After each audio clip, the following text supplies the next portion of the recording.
Hi there. If you're jumping in on this video, this is a series of videos. Just heads up, you're free to watch from this point forward. It's a series of videos. I hope it helps in the workers' comp area of claimants in Oregon. That's what it's about. So if you want to go back and start from the beginning, it's a series of videos that addresses the process of being a claimant, the things that you can expect to go through. Um, that's a brief description. I talk more about what the things that I've found out through the process. Excuse me. That will help you if you're watching this and going through it, as far as like a heads up and hey, don't do this or don't go down that path, right? So it's been about a month since the last one. My last video was reaching out, trying to reach as many people as I could, to get together and try to be some type of energy or campaign to make a change, right?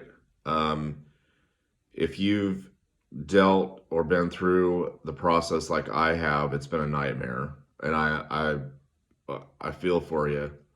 Um, it's the struggle is real. It really is, and in my opinion, that uh, I can't speak for the other workers' comp insurance companies, but Safe particular needs to be gutted, needs to be um, washed, wringed out, rinsed, and repeat. Uh, at the very least, an in-house audit. It's ridiculous. Anyway, I won't get off on that rant, but let's see. So yeah, the last video was reaching out, trying to get some people together to at least talk about what's going on, what could be done, what have you been through. That I haven't had anybody reach out to me. It hasn't been successful for whatever reason. So I don't know what the reason is. Um, all I know is and believe is there's power in numbers, and that's why I did it. Um, I was hoping to get some forward motion going with something in that arena, but hey, what are you gonna do? All you can do is try. Um, let's see. So one thing that I've learned in the past month or so is my workers' comp attorney has informed me that it is my responsibility to make sure that I am being seen every 30 days. Now, how did that come about? That come about because I had a series of injections in my back at an office in Portland who's been trying to help me navigate and figure out what's happening in my back. Um, that was part of I guess you could call it. Well, I won't go into that, but it was an opportunity to see if that would help, and it didn't. And what was interesting after that visit was that there was a follow up um, a week, 5 days later, through a telehealth call.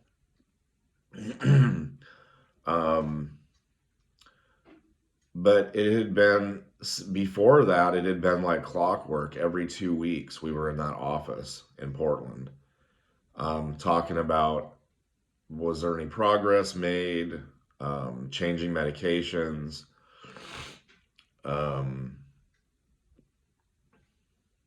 I had developed high blood pressure because of all the pain that my body's been in for almost a year.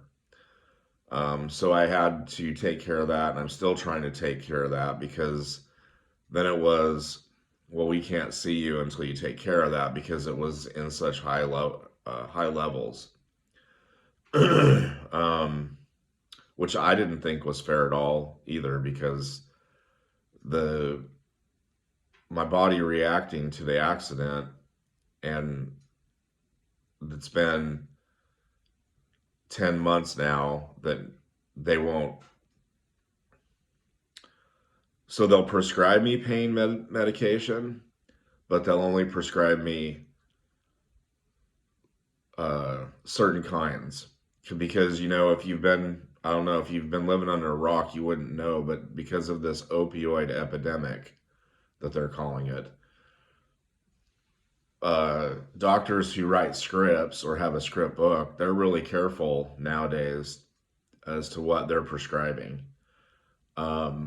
So the interesting thing is that probably would have helped, but it probably would have hurt too.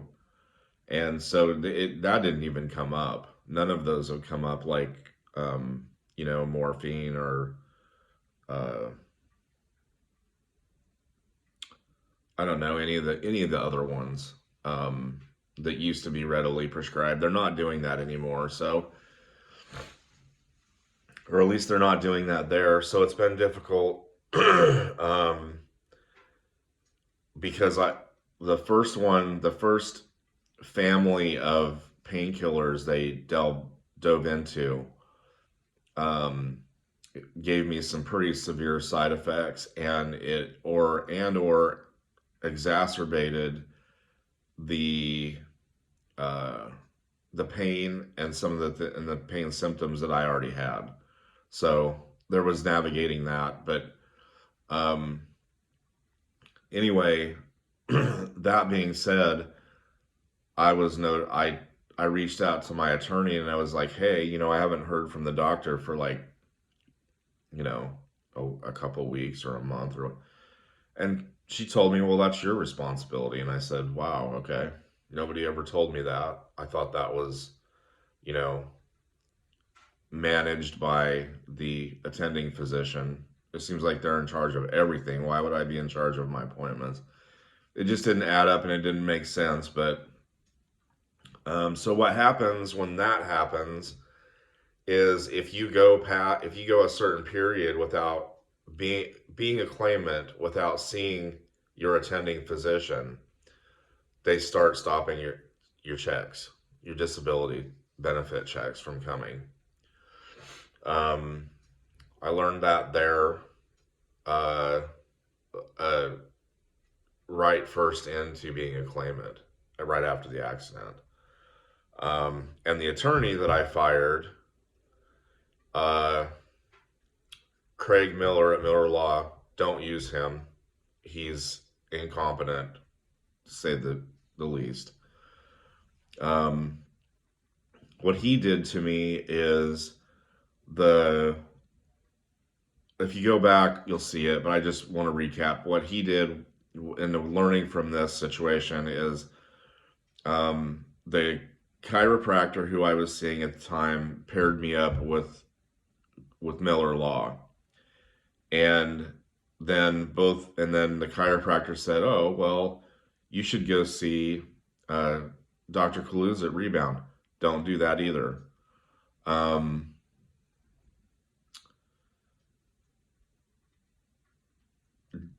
what the chiropractor's office kept claiming was that they had sent the referral packet, whatever that is, I never found out, to Dr. Kaluza's office, and Dr. Kaluza's office would not respond. And this had been going on for 6 weeks. And I kept asking him, my attorney, well, what do I do? Like, do I just keep sitting here? Yeah, don't worry about it. You can ask your doctor when you finally see him to backdate everything and get your pay. Not true. I, in that time, checked with the Ombudsman's Office for Workers' Comp in Oregon, and they told me, no, that's not true. In fact, doctors typically do not like to backdate more than 2 weeks if they'll even do it at all, especially if they haven't been seeing you, which was what was going on.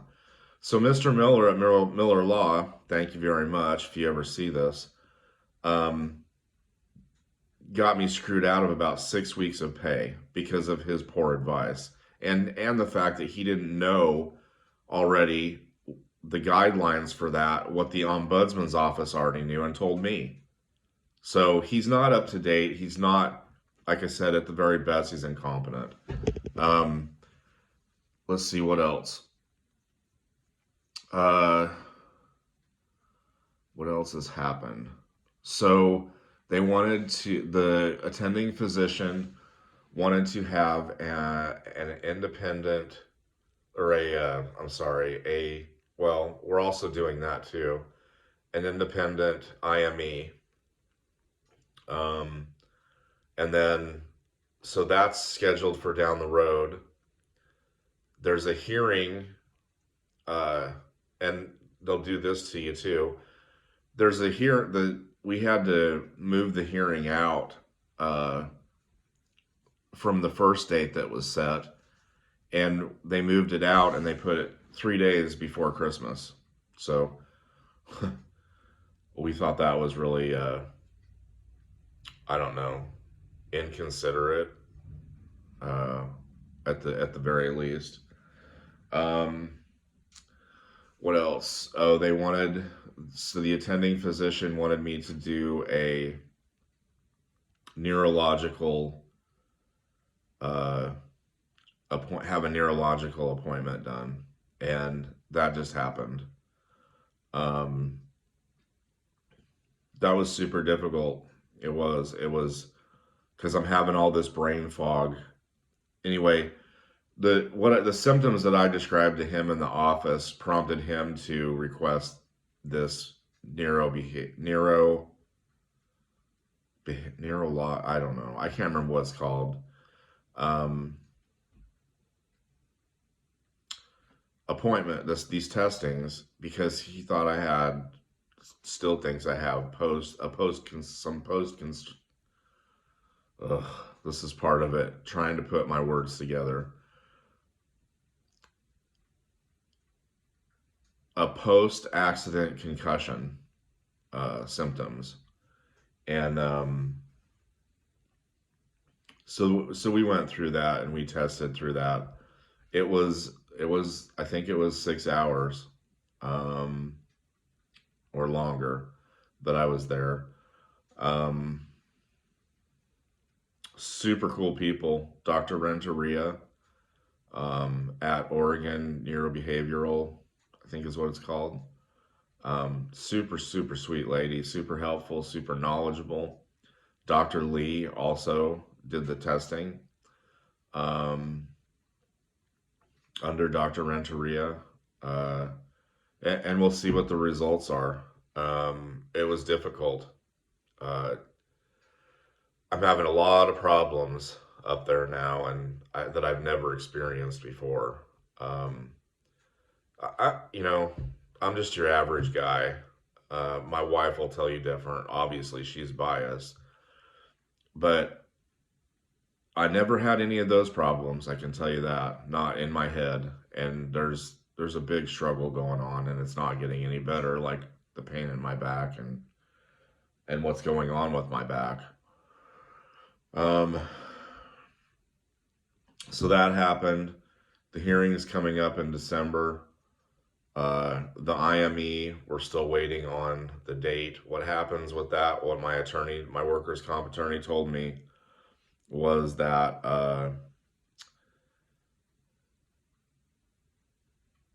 there's three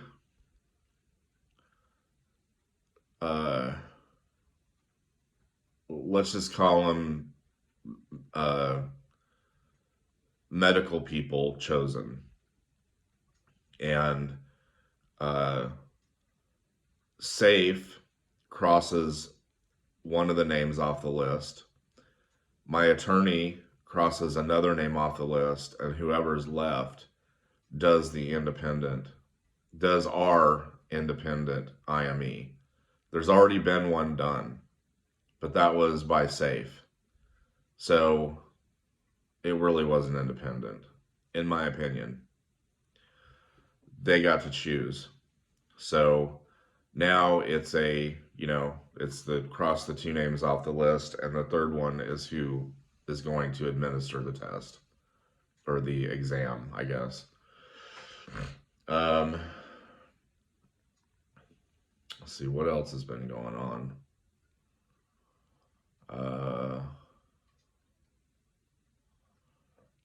So the high blood pressure, I have,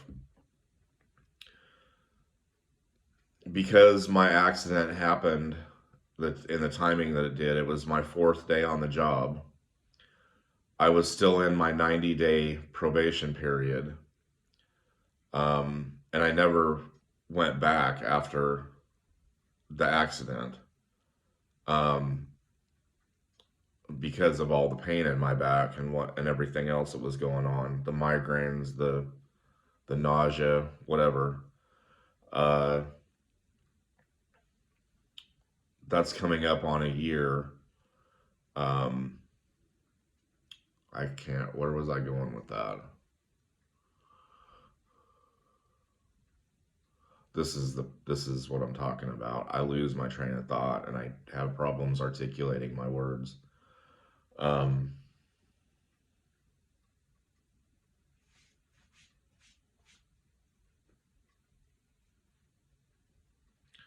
I can't remember. Maybe they'll come back to me. Oh, the high blood pressure. So that I believe, because of watching watching what all has been happening with my body, the high blood pressure was a byproduct of my body being in pain. I've learned a lot through this process, to say the least, especially about your body and the way it works and the way it handles pain and the way it tries to deal with pain. And it's the byproduct of not being able to manage the pain with medicine or otherwise is made me live a sedentary life, more so, where I was really active before. I'm not now. I can be, but there's a downfall to that, and that's that.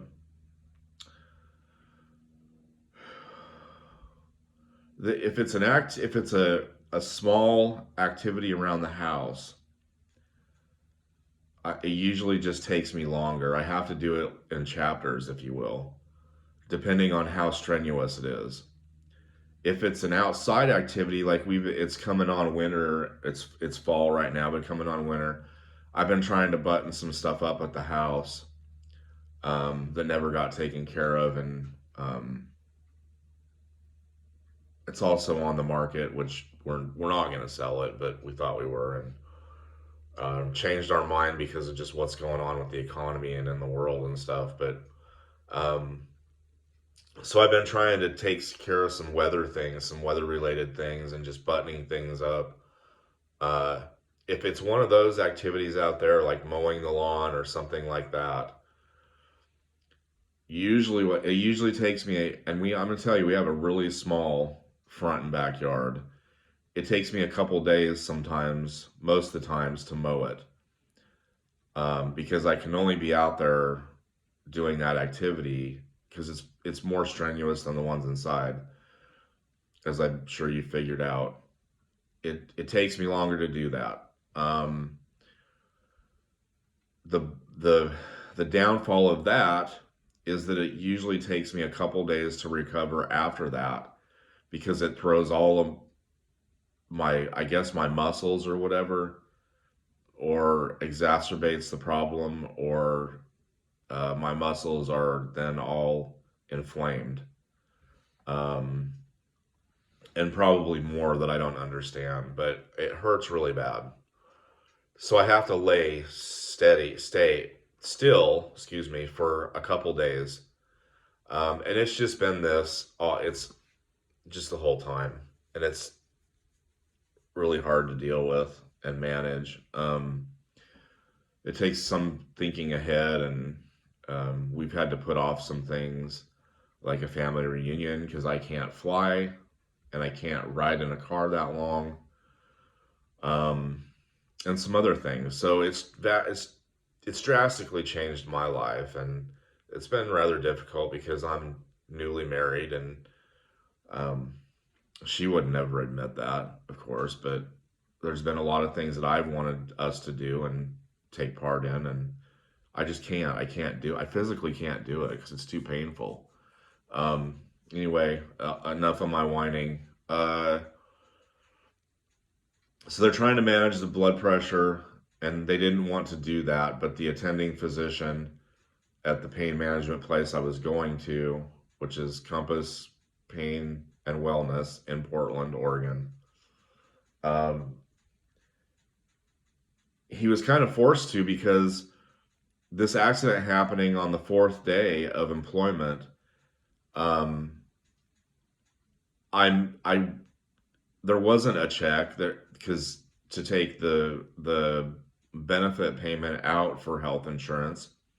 I wasn't even eligible for health insurance because when open enrollment came, I was getting disability benefit checks. So there was no check to pull the payment out for health insurance. Um, so I'm rolling with no health insurance. Um, uh,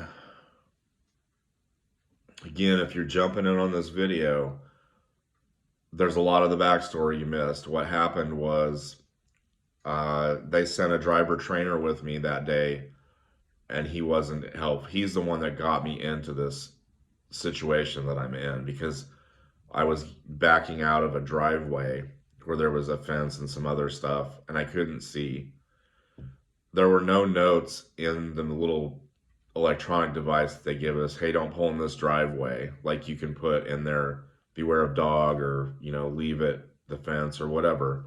There were no notes, so I pulled in there and not knowing, and then backing out, I couldn't get out, and I asked for his help, and he sat right in the truck instead of getting out or doing something else that was safer. And he's the one that, yeah, it's clear, and so I back out, and we get plowed by uh, a four-door sedan going 55 miles down Highway 211 in Estacada. So he's the one that got me in this. I didn't plan any of that. Like everything was fine.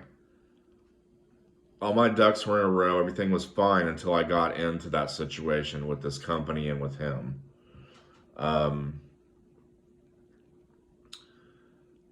So that screwed everything up with the timing of the insurance and being able to have it and working this job and working and which led, we kept going in for visits to the attending physician. What are you doing about it? What do you want me to do? I don't have any insurance. So he tells me, oh, well, you can go to OHSU, or you can go to, whoever it was. He was telling my wife, these hospitals you can go to because they have residencies that can help you. It's not true. None of that was true. It might have been true back in his day or whatever, but it's not true now. It's not available to you because we live in Washington. It happened in Oregon. And it wasn't that way when it happened, but it is that way now. This is where our home is, in Washington. And we're about, I don't know, a half an hour, 40 minutes across the border of Oregon into Washington. And unless you're in the county that hospital is, they can't help you. And that's how it is with all of them. So what she ended up doing, and they kept asking me, are you taking care of how do you want me to do that, man? Like we went through all of your suggestions and resources, and there's no help there. So if you want to tell me how to fix that, I'll gladly do it. But we are out of ideas. Um, so what happened was my wife found there's a clinic. Well, she works. She tried getting me on her insurance. They wouldn't give her a quote until she signed up, which was bullshit and bogus in itself. When she did sign up, they finally gave her a quote, and it was a it was an astronomical number just to add me. So we we couldn't go that route. Um,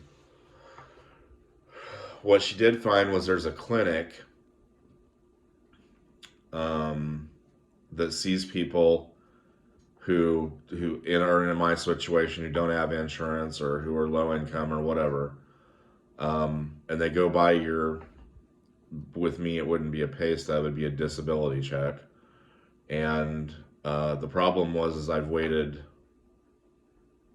almost 2 months, so that's how busy they are. I've waited almost 2 months to go and see somebody about this, not even knowing if they can even help me. Am I going to have to go to a specialist? I don't know, but we're going to find out tomorrow. Uh, so the attending physician, had to get involved and actually start prescribing me stuff. And what he prescribed me was he said what he's on, a high blood pressure medicine, and then he piggybacked it with something else. Um, and I don't know if it's helping or not. I do readings here with a cuff. Um, there were some discrepancies in numbers between their cuff and my cuff, and it was just like, oh my gosh, like um, anyway, and then my wife knows a lot about nutrition, so she has me on some high blood pressure vitamins, if you will. Uh, we don't really eat bad. I mean, we'll eat out once in a while, but when we do, it's like, salad and a slice of pizza. It's not like we're not eating McDonald's and fast food all the time and shit. In fact, we hardly ever do that. We cook here, we cook healthy. Um, so I don't know. I'm pretty sure it's something I've inherited, and I'm just gonna have to deal with it. But that's where we're at with that. Um, let's see what else. There's and of course we're coming up on the holidays, and so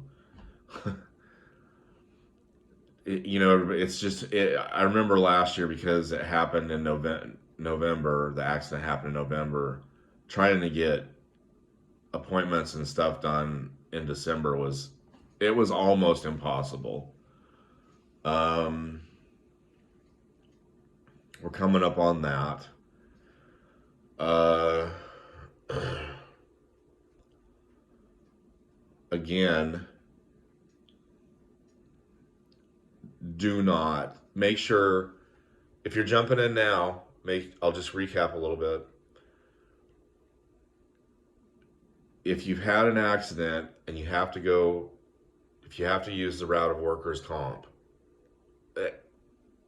let that set in. If you have to use the route of workers' comp, or you decide to, beware. Beware of Oregon and what's going on there, what's been going on there. Safe, if you're having to deal with safe, because there's probably half a dozen, maybe 10 workers' comp insurance companies in Oregon. Safe, for number one, I can tell you, in my opinion, they don't give a crap about you and your recovery or anything else. It's about money. It's about trying to gyp you out of your pay. in any way they can. And don't believe their propaganda, especially the printed stuff. Do not talk to make sure you first get an attorney. Actually, before you get an attorney, I'm sorry, get a uh, get a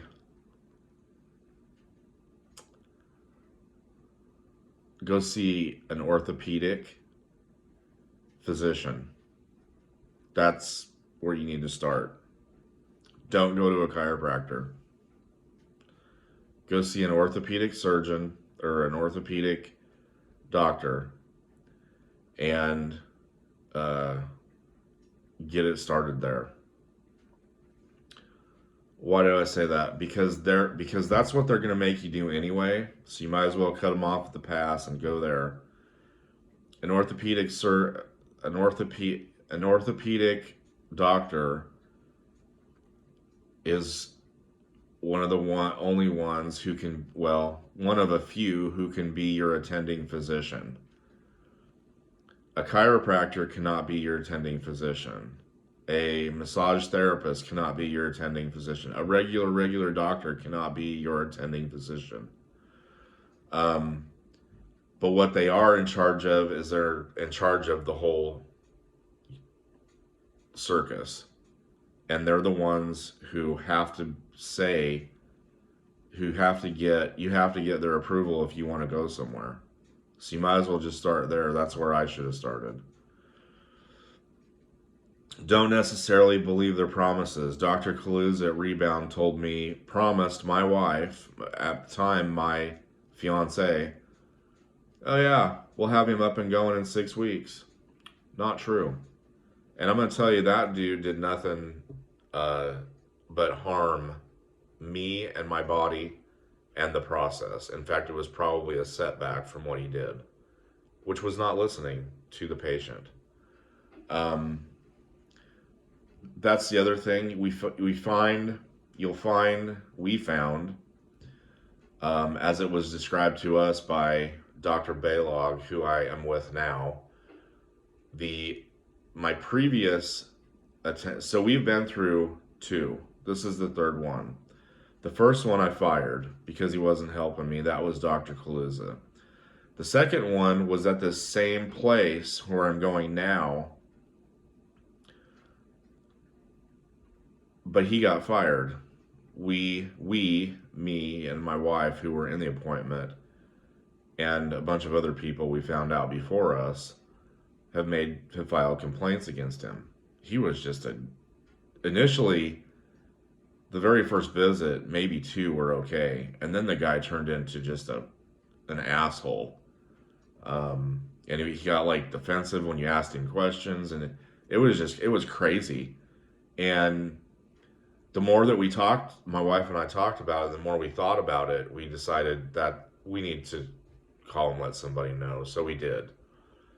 It's been no more than probably a month, 3 weeks, since we filed the complaint, and he's gone. So the guy who I'm seeing now is taking on all of the guy who got fired, all of his cases. And what he described to us was, you have these doctors who are, they're by the book. They're textbook by the book. And then you have the doctors like I have now, Dr. Baylog, who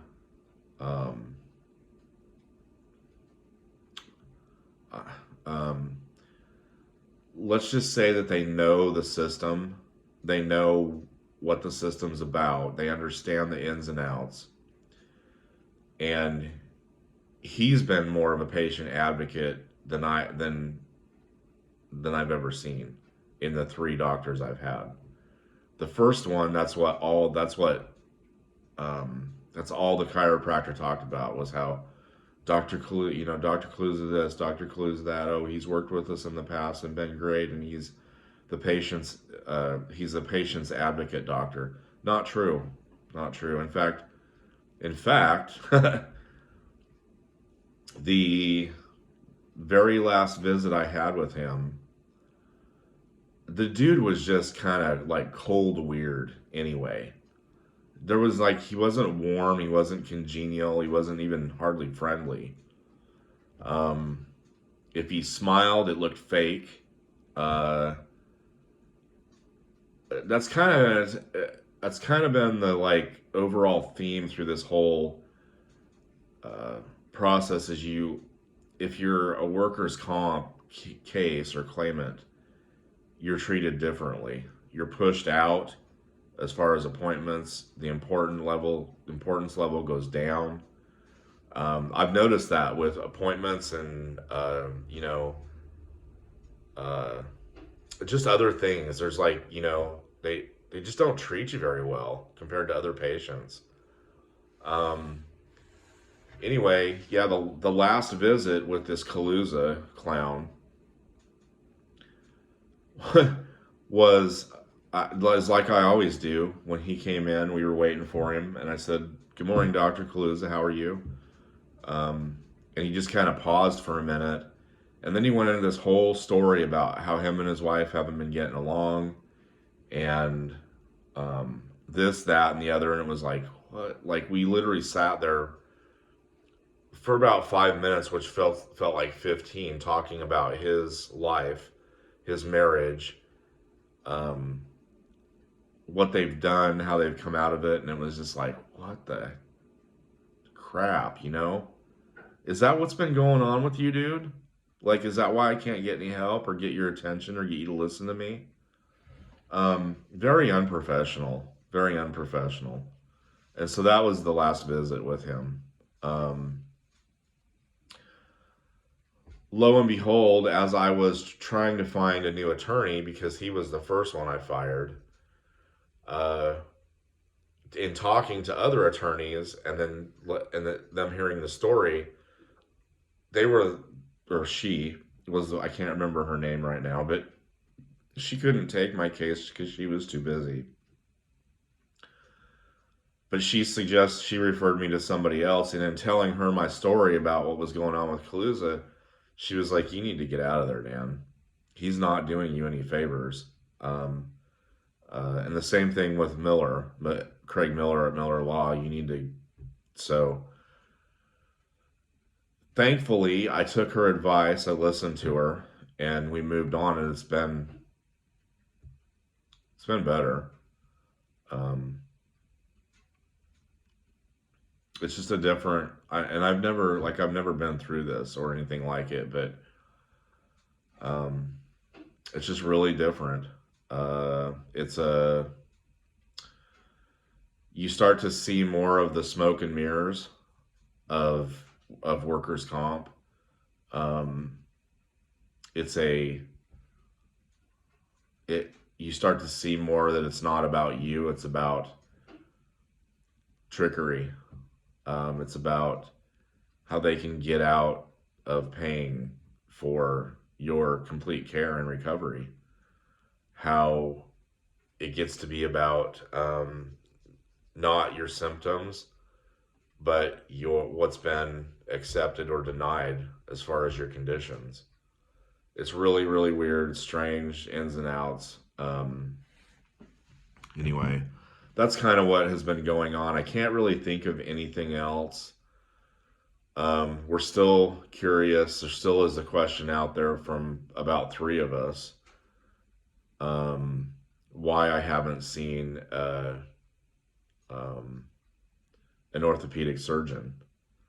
Had an appointment with one, and there's obviously something. It's been almost a year, so there's obviously something seriously wrong in there. Um, and we're left with some tough decisions, because my attorney said to me, well, you're kind of coming to the point where they're going to be done paying on what already happened to you, what's accepted. So that's the purpose of the hearing. We have to go to the hearing and see if we can get the other conditions accepted so you can continue to get paid. And I'm trying to figure out nobody can tell me when does that pay stop, actually. Is this something that can be addressed with a surgery? Or, because I know they don't want to pay for that. That's probably the most expensive thing out of everything.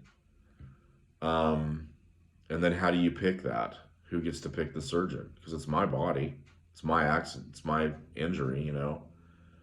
Um, am I going to be on, you know, do I need to file for disability? Because, you know, is this going to be prevent me from the rest of my life? Because I'm not a spring chicken. I'm not old. I'm 50. I've still got some kick in me, but this is seriously, like I said earlier in the video, prevented me from doing a lot of things. And is this going to continue like this? Like, all these answers are still pending, right? Um, I just had a a memory flash. I remember when I first started these videos, um, I got yeah, I think it was my very first one. I got a comment from a guy who had been through this, or he said he had. I don't know him from Adam, but he commented and said, um, I was, of course, ranting and raving.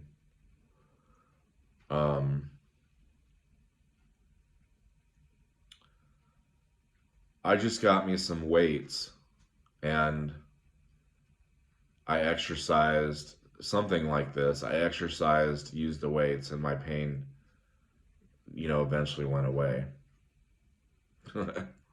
Good for you, dude. I'm glad that worked because I haven't even been able to do physical therapy.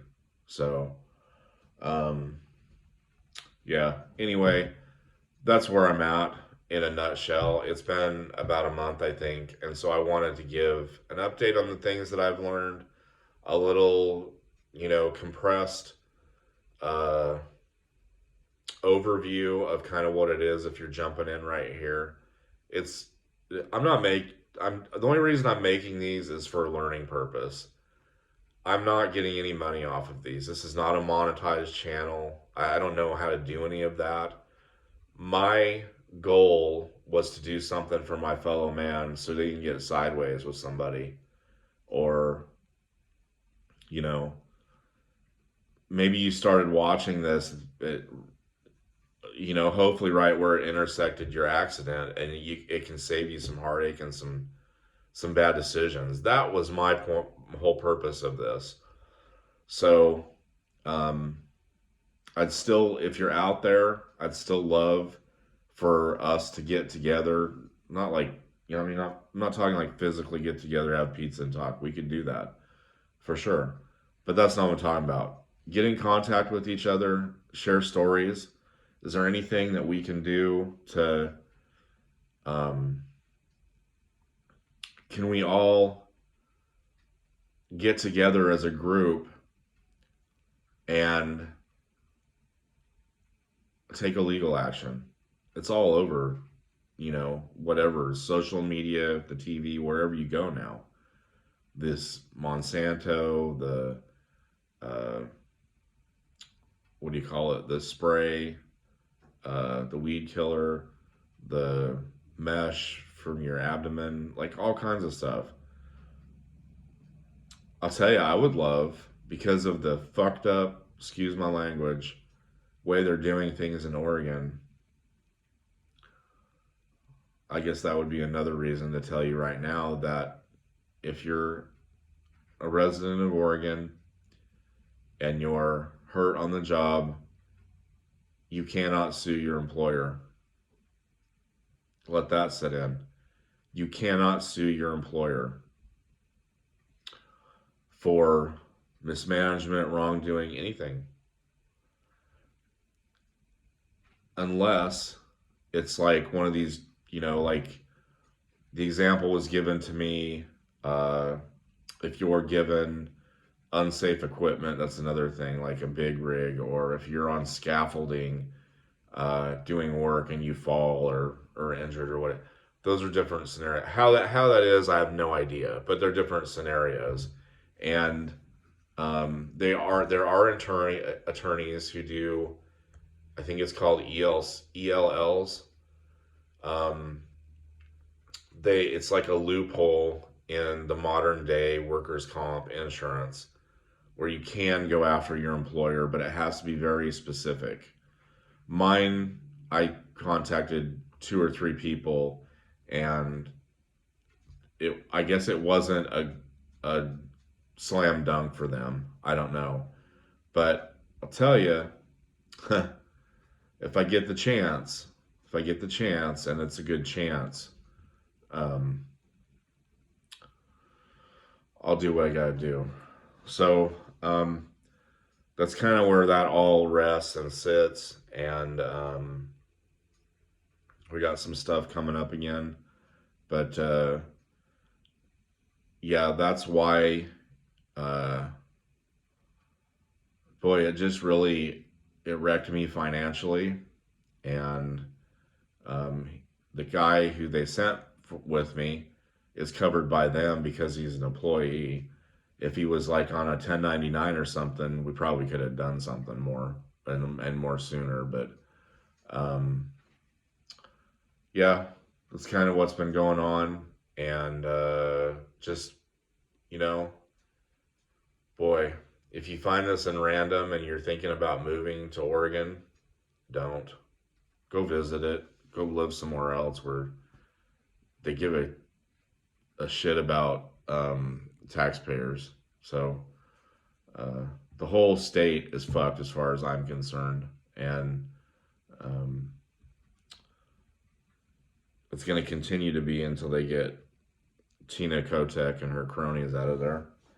But I don't live there anymore, so whatever. I don't care. Um, it's it's just so far gone that it's hard to even imagine a light at the end of the tunnel now. But I do feel good getting out of there, and um, looking forward to wrapping this up someday. Until then, we'll be making more videos. It's getting cold out, guys. Uh, check on your neighbors, especially if they're elderly. Do something in your community to be a positive effect, and smile and say hello when you walk by somebody. Make eye contact. COVID messed a lot of things up, and that's one of them. So take care of each other out there. We'll talk to you later. Bye.